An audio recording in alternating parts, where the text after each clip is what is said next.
Good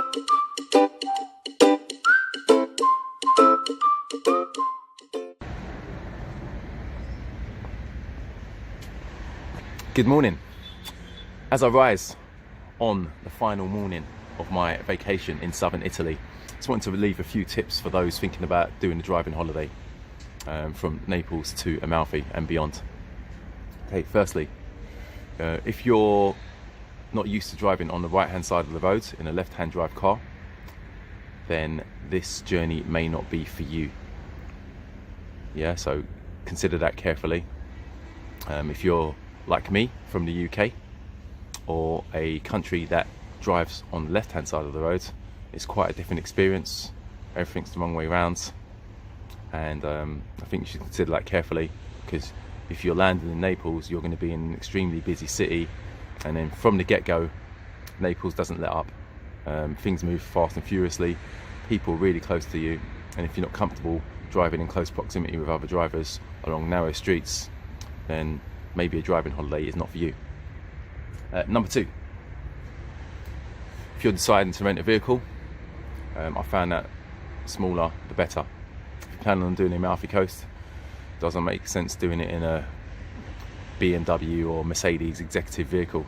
Those vehicles are not really made for Amalfi roads. The roads are narrow and winding, yeah, and along your route you're going to be passing big vehicles, and they're not going to let up because they know the road and they know how wide their vehicles are, yeah. And if they think they can fit through the gap between you and the cliff edge or you and the cliff wall, then they're gonna take that gap, yeah. So you need to know how wide your car is, yeah. So if you've got a smaller car, then you've got more room for error, yeah. Okay, number three, if you're renting a vehicle, know that most of the rentals are going to be stick shift, yeah. They're going to be manual vehicles. If you come from a country where you're used to driving automatics and you have little or no experience of driving a manual car, speak to your speak to your rental company beforehand and specifically request an automatic vehicle, yeah. Otherwise, as standard, they will give you manual transmission, and if you're uncomfortable or a little unnerved by driving a manual transmission car, Naples is not going to be the best place to get your practice in, yeah. Next tip, drivers in Naples, yeah. So you're going to be driving down a lot of narrow roads, and they may be new to you, but they're not new to the locals who do these roads every day. So they're going to know the areas where they can zip past you and jump back into traffic, and if the opportunity presents itself, they're going to overtake you on the wrong side of the road and jump back in front of you without warning and often without indication, yeah. If you're lucky, they might beep at you, yeah. So always bear that in mind. If you're driving on the roads, try and keep pace with the car in front of you. Otherwise, you're going to get buses, trucks, the whole lot. They're going to overtake you, and you're going to wonder what's going on. And they're going to overtake you on a blind bend, yeah. And they're going to overtake you in places that you never thought were possible, yeah. So you better be ready to slam your brakes on or keep up with the pace of traffic. And what was the last one? Yeah, if you're doing it, be safe and be happy. I found that driving around, obviously you're able to stop off wherever you want, maybe for a coffee, maybe to take some photos, to view the sights of the local area. If you want a detour or backtrack, it's ideal if you're having a driving holiday. Parking can be an issue in some places. Some places you may have to double park and wait for somebody to jump back in their car so you can jump in. But outside of that, the whole route is pretty calm, yeah. In Naples, in Salerno, and in other big cities or big towns, you're going to have an issue parking, yeah. Which is why a small car comes in handy as well, because you may be able to squeeze into a space that a bigger vehicle may not be able to squeeze into. The roads around Naples are not very good. There are potholes everywhere, there's cracks in the roads. A lot of the roads are like old cobbled roads as well, so bear that in mind. You might be zigzagging down certain roads, or you might have cars coming up beside you zigzagging into your lane to avoid a pothole on their side of the road, so always bear that in mind. I had a gentleman called Gianluca, who told me in Naples, the guy with the cup of coffee has priority, yeah, whether the traffic lights are red, yellow or green, yeah, the guy with the coffee cup has priority. If the guy with the coffee cup decides to cross the road in front of you, everyone stops, yeah. Don't know how true that is, but I thought it was quite amazing, so I thought I'd share it, yeah.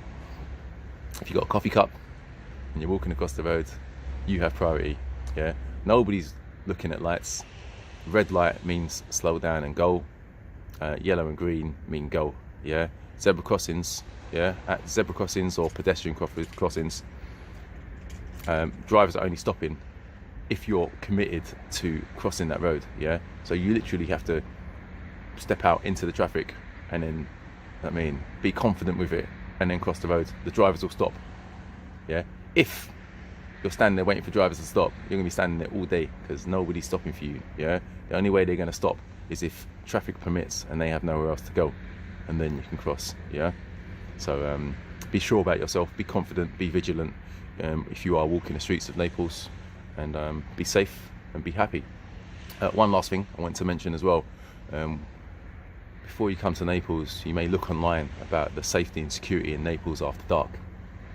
Now, when I first came to Naples a couple of years ago, I did my research and I read articles about bag snatchers on mopeds, mobile phone snatchers on mopeds, the mafia being in the area, etc, etc. I've never had a bad experience in Naples. I think if you look at Naples as in comparison to other cities around the world, it's quite light, not much going on, yeah. Okay, there's a mafia, and the mafia don't operate like they used to. They're not walking around like killing everybody. I think in years past, as I've been informed by several sources, if you opened a business in Naples, you would have to pay the mafia some money to, for protection money, and also to keep them happy so they don't shut your business down and kill you, yeah.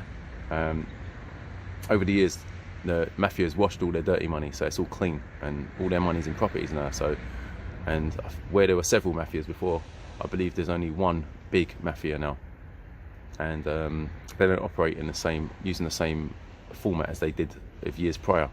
Obviously, if you have a huge business that you're opening in their patch, then they're going to want to put a couple of people in your business, yeah. So as for tourists like me and you, the mafia has no interest, and you can walk around relatively safe in Naples. As with any other big city, be vigilant, you know. Pickpockets are looking for victims. If you walk around looking like a victim, that you shall be. If you walk around with an I Love Naples t-shirt on, everyone's going to know you're not a local, yeah. So just be vigilant as you would be in any other city. Keep your wits about you, and be safe, and above all, enjoy Italy, yeah. Italy's a different animal. The people are friendly. I find that many people speak English. I don't speak Italian. I can understand little bits when they slow it right down, and overall I've had an amazing time. I've come off season, off peak this time, so hotels have been extremely cheap, but on the flip side, a lot of the shops in the coastal towns that are normally open to tourist trade, they're closed until the peak season. So that's the compromise. But the roads were clearer than they were last time I came, and I'm getting some amazing hotels. This is the view from the balcony of my hotel, actually. So I've woken up to on the last day, and it's absolutely beautiful. So if you're planning it and you've got any questions and comments, leave them below. I'll try and answer them to the best of my ability with my limited knowledge of this area. I hope you enjoyed the dashcam videos. It was an interesting drive, and it's the Gig Guy, London, and I'm signing out. Peace.